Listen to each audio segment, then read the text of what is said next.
Цементарницата Титан Усие во општина Киселавода ќе заработи кривична пријава од градоначалничката на Скопје, бидејќи го загадувала целиот град. Инспекцијските служби при градот Скопје во координирана акција заедно со Министерството за животна средина утврдили испуштање и емисии на огромни концентрации штетни честички во атмосферата, со што цементарницата не се придржувала до прописите и предизвикала опасност по здравјето на луѓето. За загадувањето од котларата за загревање на цементарницата утврдено е дека има надминување на граничните вредности на азотни оксиди, при што резултатите од мерењата покажуваат повеќе од двојно поголеми вредности од дозволените 350 милиграми, односно покажуваат 711 милиграми на метар кубен.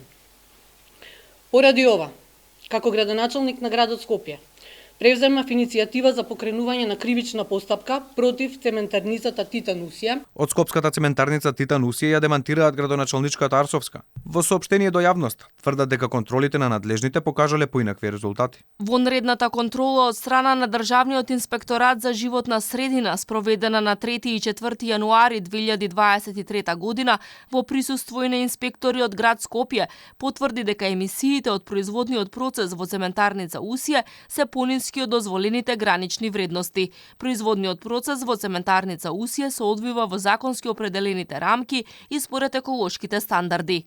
Овој производствен капацитет, според локалната власт во Скопје, не бил единствениот загадувач. Од градот тврдат дека нивните инспекцијски тимови напишале бројни казни за правни и физички лица, но зошто ефектите ги нема, за сега нема конкретно објаснување. Опозицијата критикува дека проблемот е што надлежните во власта не сработеле ништо конкретно, иако имале изгласано стратегија и план со конкретни мерки уште во 2018 година. Од ВМРО ДПМН реагираат дека 7 години власта не спровела ниту една мерка.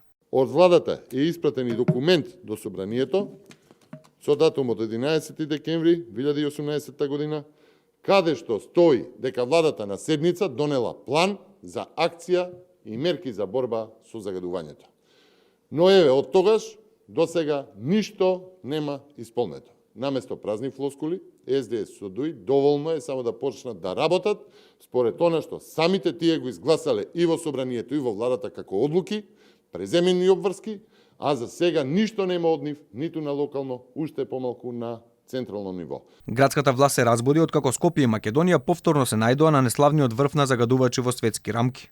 На листата најзагадени сме без малку секој ден, освен кога ќе дувне или ќе заврне. За колкав проблем станува збор, покажува и последниот извештај на надлежните, кој покажува дека скопјани секој трет ден се гушеле во отровен воздух. Ништо подобро не стојат ниту градовите во внатрешноста. Инаку на вонредната пресконференција во градот Скопје, службите за односи со јавност на Арсовска не им дозволија на новинарите да прашуваат за теми надвор од предвидената, иако во градот има и бројни други проблеми од суштинско значење за граѓаните.